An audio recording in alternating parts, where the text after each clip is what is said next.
Assalamualaikum warahmatullahi wabarakatuh. Selamat pagi semuanya, mahasiswa mata kuliah Medpen yang luar biasa. Pada pertemuan yang lalu kita sudah membahas prinsip-prinsip dasar dalam penelitian kuantitatif atau filsafat ilmu penelitian kuantitatif. Kita juga sudah membahas bagaimana perbedaan antara penelitian kuantitatif dengan penelitian kualitatif.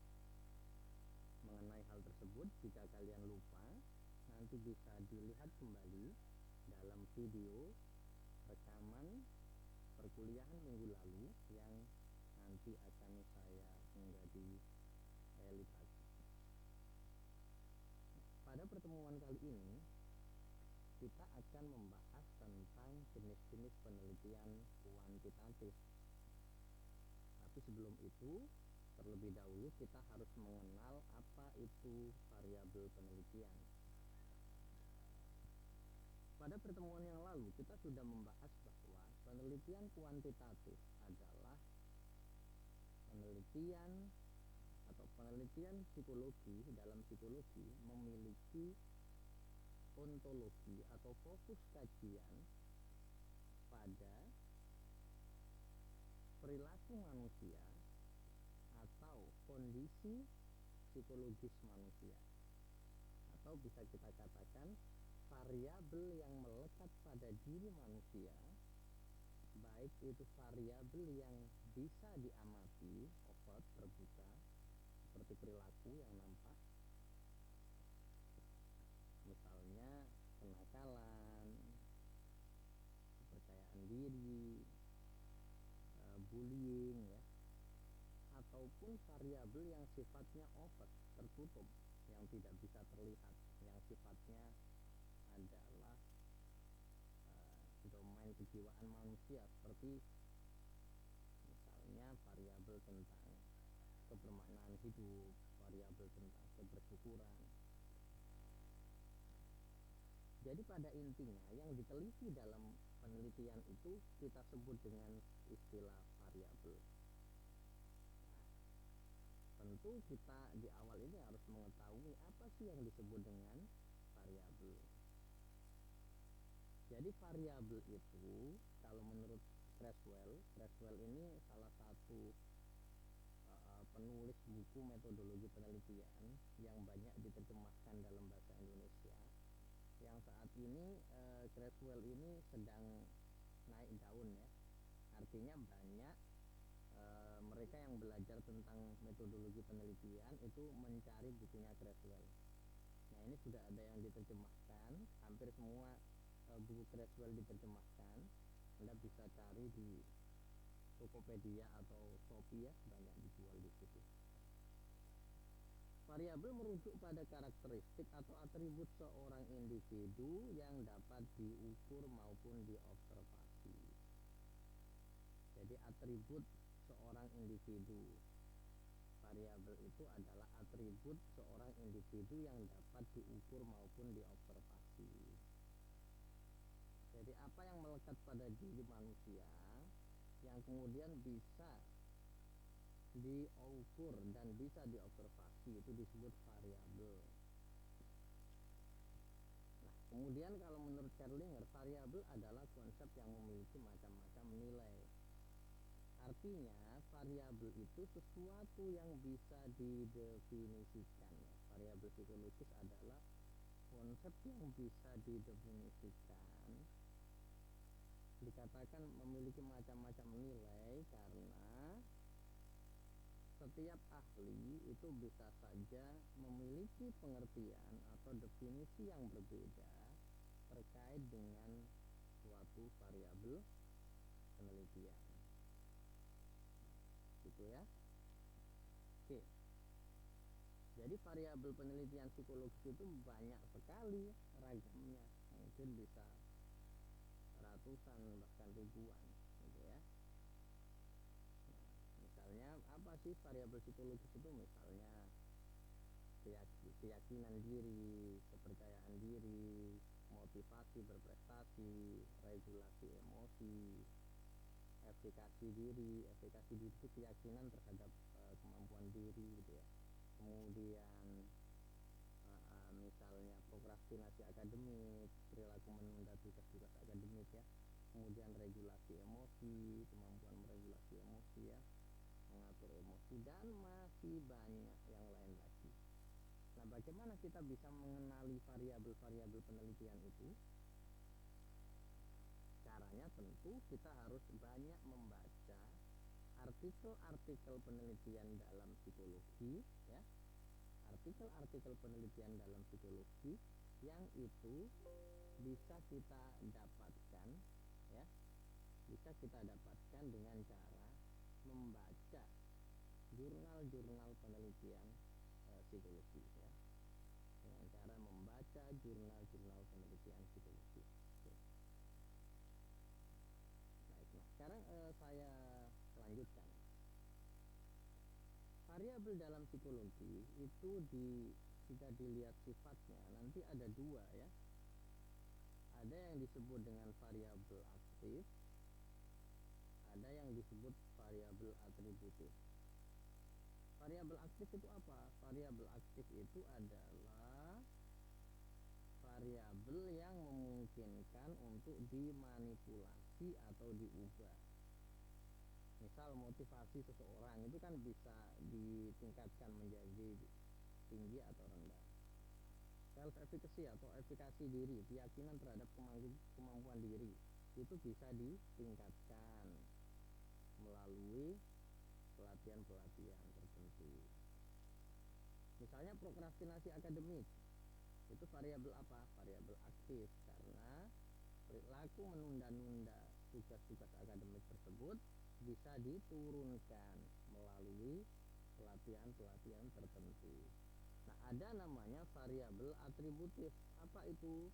Variabel yang sifatnya tetap dan sulit atau tidak bisa dirubah. Misal jenis kelamin. Nah, sesuatu yang sifatnya menjadi atribut yang sulit untuk dirubah. Misalnya jenis pekerjaan, subjek penelitian, atau tingkat sosial ekonomi, itu namanya variabel atributif.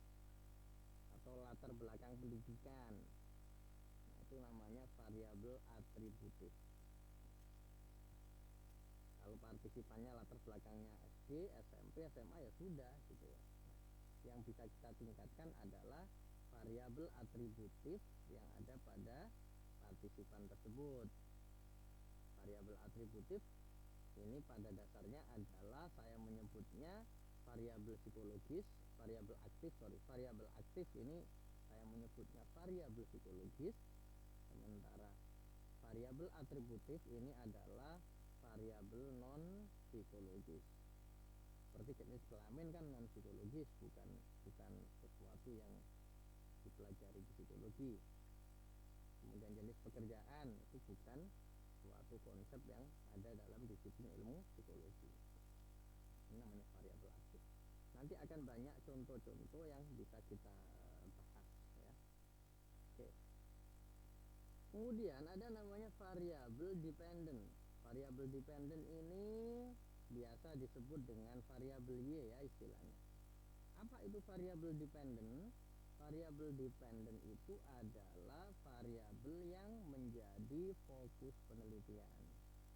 Jadi apa yang kita teliti, apa yang menjadi fokus penelitian kita, itu disebut variabel dependent. Nanti saya akan contohkan ya, mana yang disebut dependent. Sekarang perlu tahu definisinya dulu saja. Kemudian ada namanya variabel independent. Apa itu variabel independent? Variabel independen adalah variabel yang mempengaruhi variabel dependent atau biasa disebut variabel X atau dalam bahasa Indonesianya variabel bebas. Kalau ini disebut variabel Y atau kalau dalam bahasa Indonesianya disebut variabel terikat. Kalau ini variabel X ya, atau independent variabel atau variabel bebas. Nanti di bagian akhir nanti ada contohnya ya, apa yang disebut variabel dependent, independent itu yang seperti apa. Oke, saya lanjut terlebih dahulu. Kemudian jika dilihat dari segi peran, ada juga variabel itu yang disebut variabel mediator. Apa itu variabel mediator? Adalah variabel yang memediasi hubungan antar variabel. Jadi fungsi variabel mediator ini adalah memediasi hubungan antar variabel ya. Adapun variabel moderator adalah variabel yang mempengaruhi hubungan antar variabel. Nah, ini agak-agak sama ya, tapi memiliki arti yang berbeda. Kalau mediator itu memediasi hubungan antar variabel, kalau moderator itu mempengaruhi hubungan antar variabel. Nanti akan ada contohnya. Sekarang kita masuk dulu ke rancangan penelitian kuantitatif. Jadi penelitian kuantitatif itu terdiri dari 5 jenis. Ada namanya penelitian deskriptif, ada namanya penelitian korelasional, ada namanya penelitian komparatif, ada namanya penelitian ex post facto, dan ada namanya penelitian eksperimental. Apa ini semua? Mari kita lihat satu persatu penjelasannya. Oke, kita masuk ke penelitian deskriptif. Penelitian yang seperti apa yang dikatakan sebagai penelitian deskriptif itu? Ciri pertama, penelitian deskriptif itu hanya menggambarkan status variabel yang melekat pada diri partisipan penelitian. Itu namanya penelitian deskriptif.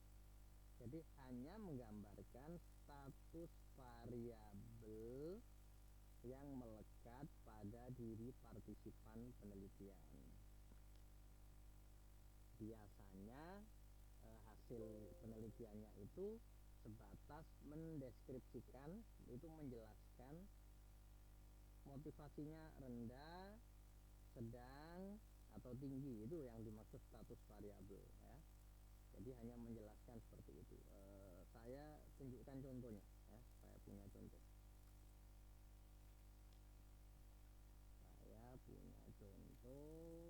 Oke, sorry. Oke, saya punya contoh itu yang ini.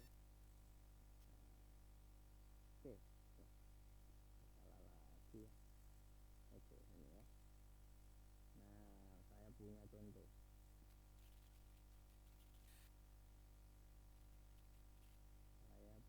Ini. Oke.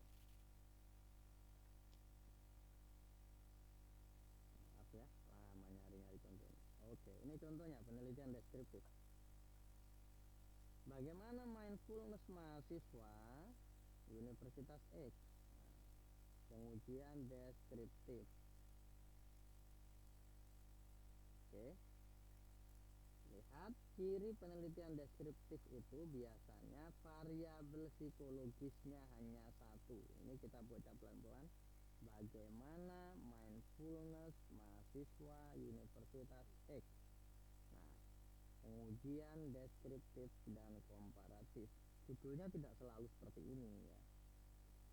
Kita lihat di sini hanya ada satu variabel psikologis, yaitu mindfulness. Ini ciri penelitian deskriptif. Variabelnya hanya satu biasanya ya. Variabel psikologisnya hanya satu. Kemudian dalam judulnya biasanya tidak ada kata hubungan, tidak ada kata korelasi, tidak ada kata perbedaan, tidak ada kata komparatif. Nah, ini kan saya meneliti tentang mindfulness ya, bagaimana mindfulness mahasiswa. Nah, hasilnya di penelitian deskriptif itu hanya menjelaskan status variabel pada partisipan penelitian. Maksudnya apa? Maksudnya dalam penelitian ini kan saya meneliti mahasiswa. Yang saya teliti apa? Yang saya teliti mindfulness-nya. Maka penelitian saya nanti akan menggambarkan bagaimana sih mindfulness mahasiswa tersebut. Nah, ini adalah gambarannya, hasilnya. Hanya menjelaskan begini, mindfulness mahasiswa yang saya teliti dari 450 orang yang saya teliti, yang mindfulness-nya rendah sekali itu ada 4 orang atau 0,88%. Yang mindfulness-nya rendah itu ada 102 orang atau 22,66%. Yang mindfulness-nya sedang 191 orang atau 42,44%. Ini yang dimaksud dengan status variabel yang ada pada partisipan penelitian. Bisa dipahami ya? Oke. Nah, berikutnya, penelitian deskriptif terbatas pada data yang ada. Maksudnya apa? Ya, maksudnya yang kita analisis terbatas pada yang data yang kita dapat, kemudian kita analisis untuk tadi mengetahui berapa orang yang rendah mindfulness-nya, berapa persen, berapa orang yang mindfulness-nya sedang, berapa persen. Nah, seperti itu ciri penelitian deskriptif. Peneliti tidak memulai dengan hipotesis. Jadi dalam penelitian deskriptif itu tidak ada hipotesis. Apa itu hipotesis? Hipotesis adalah dugaan sementara peneliti, ya, yang berkaitan dengan hubungan antar variabel atau perbedaan atau pengaruh perlakuan tertentu terhadap variabel psikologis. Nah, hipotesis itu nanti akan ditemukan dalam penelitian korelasional atau penelitian komparatif atau penelitian eksperimen atau penelitian ex post facto. Nanti tentu akan kita bahas lebih jauh lagi ketika sudah membahas tentang apa itu hipotesis. Nah, ciri berikutnya tidak ada generalisasi. Maksudnya apa tidak ada generalisasi? Pada pertemuan sebelumnya saya sudah menjelaskan bahwa kelebihan penelitian kuantitatif itu adalah di generalisasinya. Generalisasi itu misalnya begini. Saya melakukan penelitian dengan judul hubungan antara metode pembelajaran berbasis misalnya hubungan antara keyakinan diri dengan prestasi belajar mahasiswa. Mahasiswa Unpad itu jumlahnya 11.000. Nah, kalau saya melakukan penelitian kuantitatif, tentu saya tidak perlu meneliti 11.000 mahasiswa tersebut. Saya hanya mengambil sebagian, itu nanti kita sebut dengan istilah sampel penelitian. Nanti kita pelajari pada saatnya. Misalnya saya hanya meneliti 300 orang dari 11.000 itu. Tapi hasil penelitian saya terhadap 300 mahasiswa tersebut nanti bisa diterapkan pada 11.000 mahasiswa Unpad Surabaya. Itu yang disebut dengan generalisasi. Jadi penelitian pada sebagian populasi penelitian dapat diterapkan kepada seluruh populasinya. Mahasiswa Unpad 11.000 yang diteliti 300, hasil penelitian terhadap 300 orang itu bisa diterapkan pada 11.000 mahasiswa Unpad Surabaya. Kemudian kelebihannya menyediakan informasi sistematis tentang suatu fenomena atau variabel, yang tadi ya. Dengan penelitian deskriptif itu kita menjadi tahu berapa sih yang mindfulness-nya rendah, berapa sih yang mindfulness-nya sedang, berapa sih yang mindfulness-nya tinggi. Nah, penelitian deskriptif ini merupakan penelitian yang istilahnya itu levelnya level paling rendah ya. Dalam penelitian psikologi itu levelnya level paling rendah. Meskipun levelnya paling rendah bukan berarti penelitian ini tidak boleh dilakukan. Penelitian ini tetap penting dilakukan agar kita dapat memperoleh gambaran suatu fenomena, suatu variabel psikologis yang ada pada individu atau partisipan penelitian, sehingga kita bisa tahu tadi ya, mindfulness-nya rendah, sedang, atau tinggi. Oke. Nah, ini contoh-contohnya ya, contoh penelitian deskriptif. Bisa diperhatikan contohnya prokrastinasi mahasiswa Untas Surabaya. Nah, ini hanya ada satu variabelnya, prokrastinasi saja. Regulasi mahasiswa Untas Surabaya. Nah, ini hanya ada satu, regulasi variabelnya. Jadi cirinya tadi kan variabelnya hanya satu. Efikasi diri mahasiswa Untas Surabaya. Nah, ini ada satu variabelnya. Ciri penelitian deskriptif. Baik, kita lanjut ke penelitian korelasional. Penelitian korelasional itu penelitian yang tujuannya apa? Menentukan sejauh mana hubungan antar dua variabel atau lebih. Jadi penelitian korelasional itu penelitian yang tujuannya melihat hubungan antar variabel. Nah, hubungan antar variabel yang ingin dilihat itu bisa dua variabel, bisa tiga variabel, bisa 4 variabel atau lebih. Tujuannya apa? Tujuannya untuk melihat apakah variabel tersebut memiliki hubungan dengan variabel yang lain. Nah, jadi korelasional ini sebatas melihat hubungan. Biasanya ciri penelitian korelasional itu diawali dengan hubungan judulnya, hubungan antara gitu. Nah, model hubungan itu ada 4, teman-teman semua. Model yang pertama adalah hubungan X dengan Y. Ini model pertama. Model kedua bisa seperti ini, hubungan X1 dan X2 dengan Y. Nah, itu ada X tadi apa? X masih ingat? Tadi ada namanya variabel ya. Variabel tadi ada yang disebut variabel independen, variabel bebas atau disebut X ya.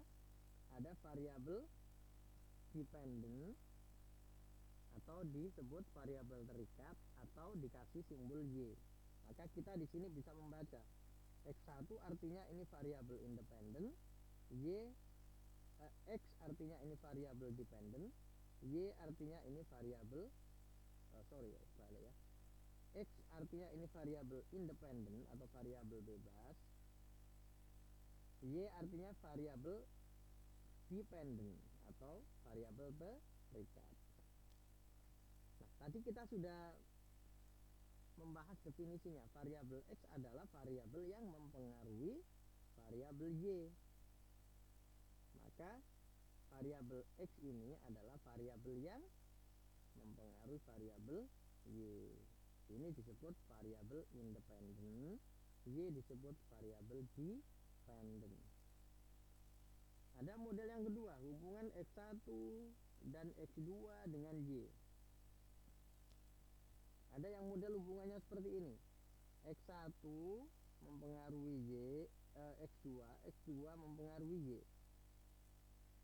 Nah, ini namanya tadi disebut variabel mediator. Jadi X2 ini adalah mediator yang memediasi hubungan X1 dengan Y melalui X2. Jadi X1 lewat ke X2, X2 baru meneruskan ke Y. Ini namanya variabel mediator.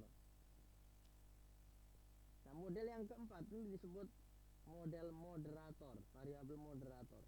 Ini X1 ini memiliki hubungan dengan Y.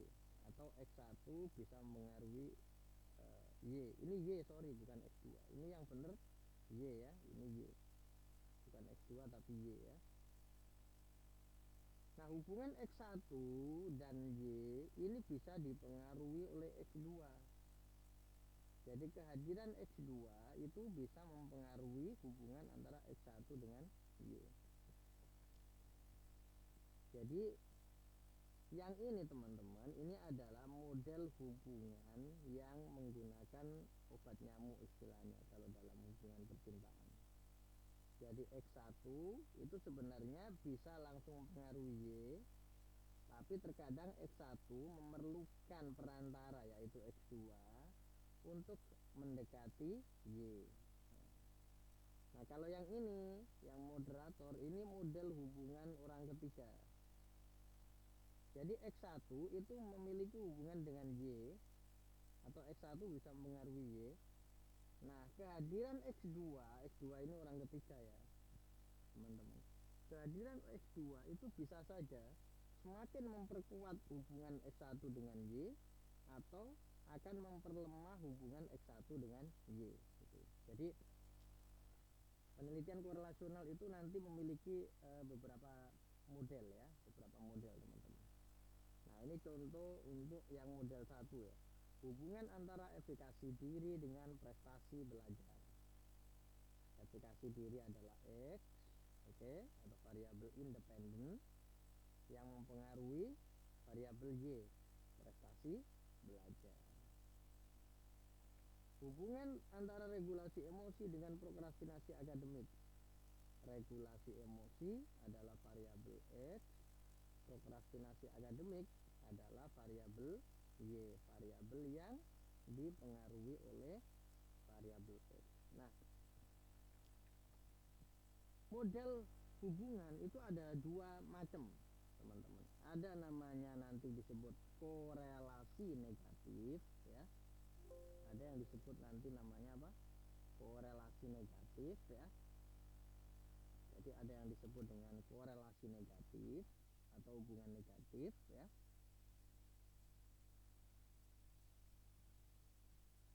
Ada yang disebut nanti dengan istilah korelasi positif.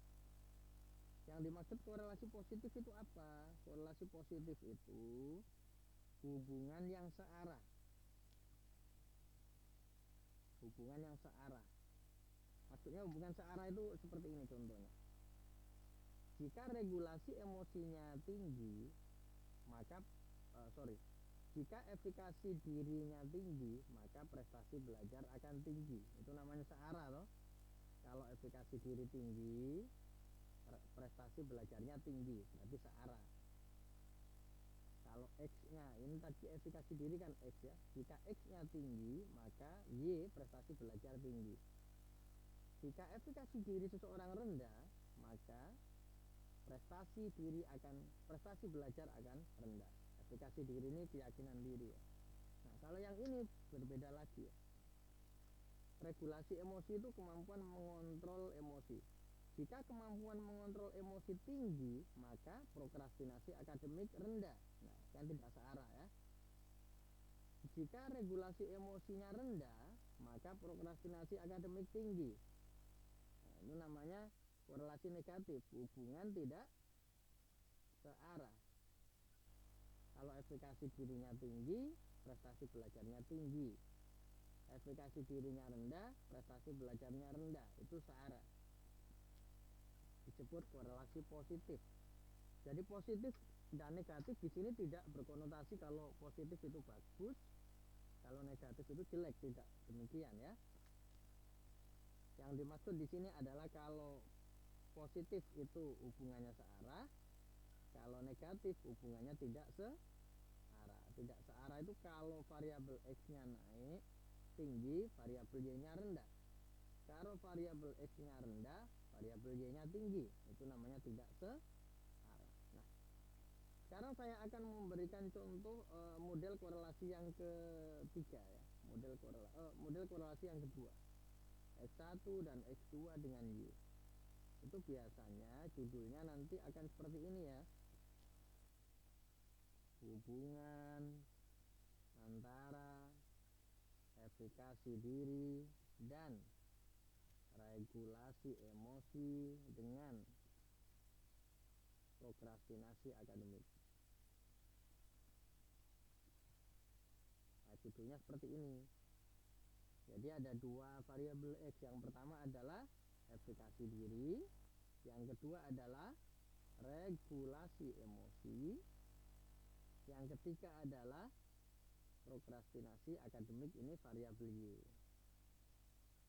Jadi efikasi diri adalah variabel X1, regulasi emosi adalah variabel X2, prokrastinasi akademik adalah variabel Y. Itu contoh model yang kedua. Kalau model yang ketiga ada mediasi, mediator di sini ya. Maka judulnya bisa menjadi seperti ini ya. Misalnya seperti ini ya. Regulasi emosi sebagai mediator hubungan antara efikasi diri dengan prokrastinasi akademik. Nah, regulasi emosi ini variabel mediatornya ya. Efikasi diri adalah X1, prokrastinasi akademik adalah Y. Itu contoh yang model yang sini ya. Jadi X2 ini adalah apa tadi? Regulasi emosi. X1 nya adalah efikasi diri, kemudian Y nya adalah prokrastinasi. Nah, sekarang yang ini contohnya X1 X2 X1Y dengan X2. Ini saya ganti ya biar nggak lupa terus. Oke, itu judulnya bisa seperti ini ya. Pengaruh, misalnya gini, pengaruh kontrol diri dalam hubungan antara intensitas menonton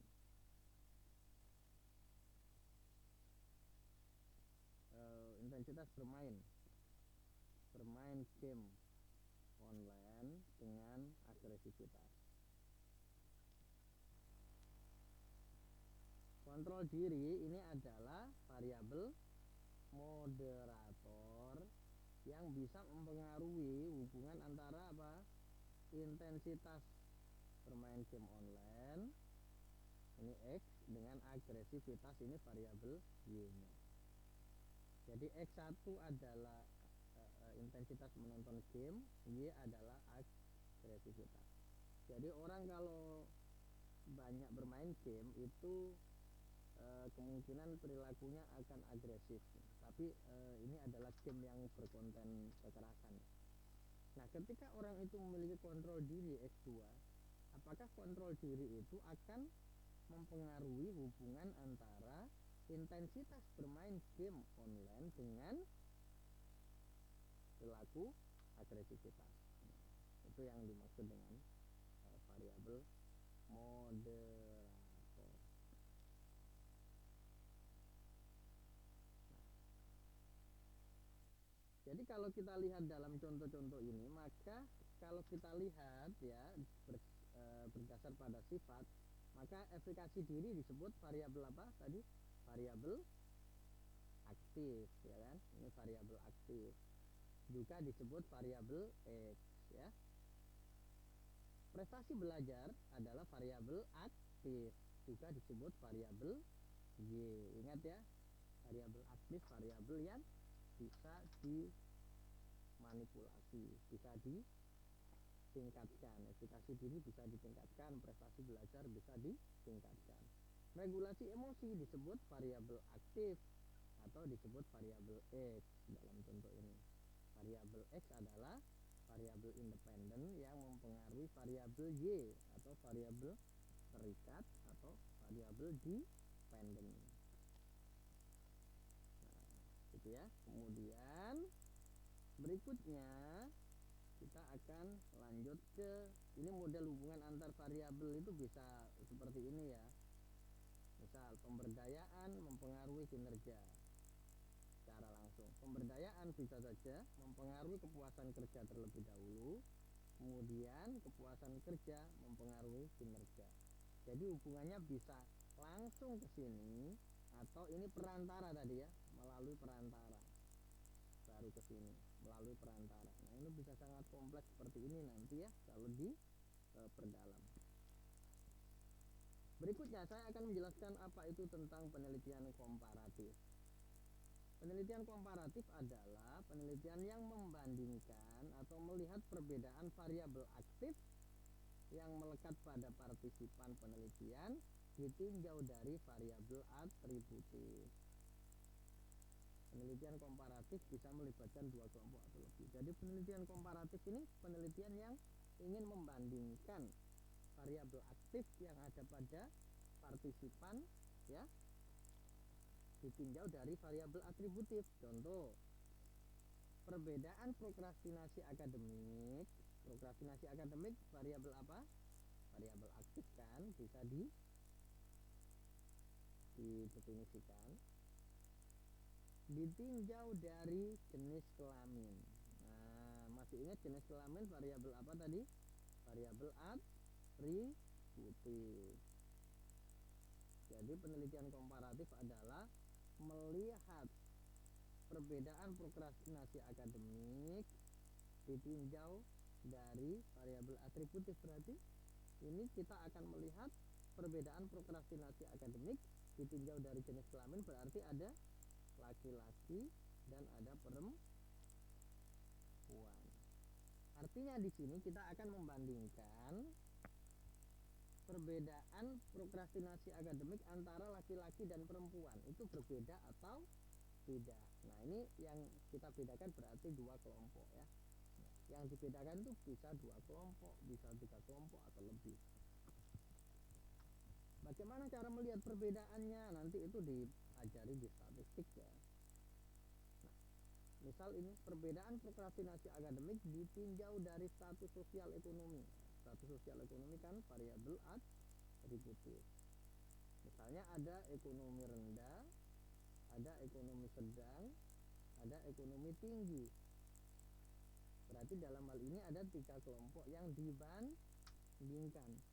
Kelompok orang yang punya ekonomi rendah, kelompok orang yang punya ekonomi sedang, dan kelompok orang yang memiliki ekonomi tinggi. Misalnya, perbedaan prokrastinasi akademik ditinjau dari jenis pekerjaan. Misalnya ini bisa digolongkan jenis pekerjaan di kantor, jenis pekerjaan di pabrik, jenis pekerjaan di perusahaan, jenis pekerjaan di outdoor. Ini berarti akan ada banyak kelompok yang dibandingkan. Nanti dilihat apakah prokrastinasinya berbeda, mereka yang bekerja di kantoran, di lapangan, di pabrik, itu akan dilihat perbedaannya. Itu namanya penelitian komparatif. Berikutnya ada namanya penelitian ex post facto. Apa itu penelitian ex post facto? Penelitian ex post facto adalah penelitian yang dilakukan setelah sebuah perlakuan terjadi secara alamiah, menemukan penyebab yang memungkinkan perubahan perilaku yang disebabkan oleh suatu perlakuan tertentu. Nah, poinnya di sini, peneliti tidak melakukan perlakuan, tidak memberikan perlakuan. Misalnya begini ya, di suatu sekolah, ini saya kasih contoh, ini contohnya. Pengaruh pelatihan pencak silat terhadap kedisiplinan. Ada suatu sekolah yang sekolah tersebut memiliki ekstrakurikuler pencak silat. Jadi di sekolah tersebut siswa setiap hari Sabtu misalnya sudah mengikuti pencak silat. Lalu Anda sebagai peneliti ingin melihat pengaruhnya. Ekstrakurikuler pencak silat yang diadakan di sekolah itu mempengaruhi kedisiplinan siswa atau tidak. Anda ingin melihat pengaruhnya. Nah, itu disebut penelitian ex post facto. Jadi pelatihan pencak silat itu tidak diberikan oleh Anda sebagai peneliti, tetapi sekolah memang sudah punya kegiatan tersebut. Anda hanya ingin mengukur hasil dari perlakuan yang sudah diberikan. Nah, kemudian misalnya pengaruh kegiatan melukis terhadap kreativitas siswa. Di sekolah itu sudah ada kegiatan melukis. Di sekolah tersebut sudah ada kegiatan melukis. Anda sebagai peneliti tidak memberikan pelatihan tentang melukis. Anda hanya ingin melihat bagaimana pengaruh kegiatan ekstrakurikuler melukis di sekolah tersebut terhadap kreativitas siswa. Itu disebut penelitian ex post facto. Nah, berikutnya terakhir ada namanya penelitian eksperimen. Penelitian eksperimen judulnya itu hampir sama dengan penelitian ex post facto ya. Diawali dengan kata pengaruh. Jadi cirinya kalau penelitian deskriptif tadi tidak ada kata hubungan, tidak ada kata korelasi, tidak ada kata perbedaan, tidak ada kata komparatif dalam judulnya. Kalau penelitian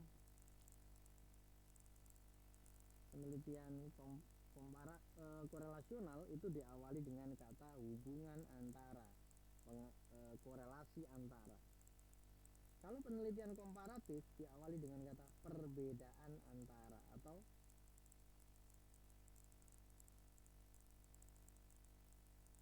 perbedaan antara ya. Kalau penelitian ex post facto diawali dengan kata pengaruh. Demikian juga penelitian eksperimen. Jadi judulnya ini bisa sama ya antara eksperimen dengan ex post facto. Bedanya kalau di eksperimen pelatihan pencak silat ini diberikan oleh peneliti. Jadi peneliti memberikan pelatihan pencak silat, kemudian peneliti mengukur apakah pencak silat tersebut mempengaruhi kedisiplinan. Kalau ex post facto tadi peneliti tidak memberikan perlakuan. Kegiatan melukis terhadap kreativitas. Nah, ini peneliti memberikan pelatihan melukis, kemudian peneliti ingin melihat pengaruhnya terhadap kreativitas siswa. Begitu juga pengaruh metode pembelajaran berfokus pada mahasiswa terhadap problem solving. Ini peneliti yang memberikan perlakuan, kemudian peneliti ingin melihat pengaruhnya. Nah, untuk eksperimen nanti kita ada pembahasan khusus ya, pembahasan khusus untuk membahas eksperimen, karena penelitian eksperimen itu memiliki keunikan tersendiri sehingga membutuhkan fokus ya yang berbeda ya untuk mempelajari bagaimana seperti apa penelitian eksperimen. Nah, sekarang saya ingin menjelaskan tugasnya ya. Terakhir saya ingin menjelaskan tugasnya. Tugas mahasiswa adalah tugas mahasiswa adalah yang pertama, setiap mahasiswa harus mengajukan satu pertanyaan terkait materi di dalam kolom chat, di dalam kolom komentar di e-learning Untak, di Elitak. Setiap mahasiswa harus mengajukan satu pertanyaan ditujukan pada teman-temannya dan menjawab satu pertanyaan dari temannya, menanggapi pertanyaan dari temannya, menanggapi pertanyaan atau jawaban dari temannya. Jadi ingat tadi, setiap mahasiswa harus mengajukan pertanyaan dan menanggapi pertanyaan atau menanggapi jawaban dari teman. Itu tugas pertama ya. Setiap mahasiswa harus mengajukan pertanyaan di forum ya, komentar ya, dan menanggapi pertanyaan atau menjawab pertanyaan dari teman. Itu tugas pertama. Tugas kedua, mahasiswa saya minta untuk mencari artikel penelitian, mencari 3 artikel penelitian. Yang pertama adalah penelitian deskriptif, yang kedua adalah penelitian korelasional, yang ketiga adalah penelitian komparatif. Sekali lagi, mahasiswa saya minta mencari 3 jurnal penelitian yang bisa dicari di Google Scholar ya. 1 penelitian deskriptif, 2 penelitian korelasional, 3 penelitian komparatif. Ketiga jurnal tersebut kemudian nanti direview. Bagaimana cara mereviewnya? Ini adalah contoh template reviewnya ya. Nanti nge-reviewnya ditulis jenis penelitiannya, penelitian apa. Misal penelitian korelasional. Misalnya penelitian korelasional gitu ya. Kemudian sumber jurnalnya itu jurnal apa? Dapat dari jurnal mana? Jurnal apa namanya jurnalnya? Jurnalnya apa? Ini nggak usah lah. Jurnalnya apa ya? Jurnal apa? Kemudian penulisnya siapa? Ditulis di sini. Kemudian judulnya apa? Cari yang bahasa Indonesia saja ya. Kebetulan ini contohnya bahasa Inggris. Kemudian tujuan penelitiannya di situ apa? Misal untuk mendeskripsikan mindfulness mahasiswa atau untuk mengetahui hubungan antara apa dengan apa. Kemudian subjek penelitian, yang diteliti siapa di situ, ditulis. Kemudian instrumen penelitian, alat ukur apa yang digunakan. Kemudian analisis data ya. Bagaimana cara peneliti melakukan analisis datanya. Kemudian temuan atau hasil penelitiannya seperti apa. Nah, itu yang nanti yang harus dibuat. Oke. Dibuat oleh mahasiswa. Jadi mencari 3 variabel, kemudian mencari 3 jurnal, 1 jurnal penelitian deskriptif, 1 jurnal penelitian korelasional, 1 jurnal penelitian komparatif. Di review seperti ini, nanti dikumpulkan di siakan. Oh ya, batas waktu untuk tadi mengajukan pertanyaan atau menanggapi itu 1 minggu ya. Jadi mahasiswa bisa saling mengajukan pertanyaan, saling menanggapi terkait materi hari ini. Waktunya 1 minggu. Jadi bisa mulai hari ini sampai dengan hari Rabu. Jadi misal Anda baru menanggapi pada hari Selasa minggu depan ya, tidak apa-apa karena waktunya selama 1 minggu. Baik, demikian perkuliahan kita pada hari ini. Jika ada yang kurang jelas nanti bisa ditanyakan melalui grup perkuliahan. Terima kasih, selamat pagi. Assalamualaikum warahmatullahi wabarakatuh.